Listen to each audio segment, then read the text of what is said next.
Welcome back to another technical deep dive here in the debug zone. Today we're tackling a big question and breaking it down with insights from other users. Hopefully this clears up some misconceptions and helps you get the answer you need.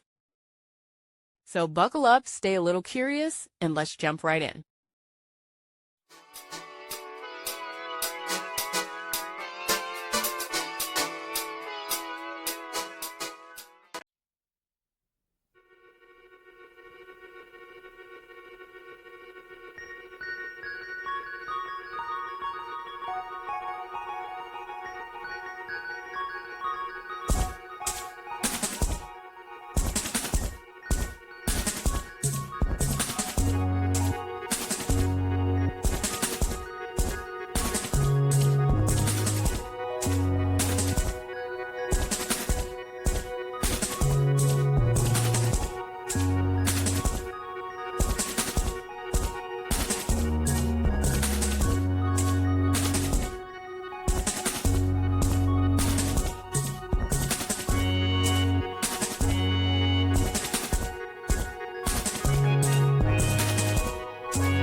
And that's a wrap.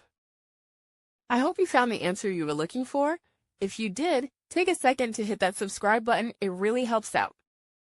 And let me know in the comments which solution worked best for you.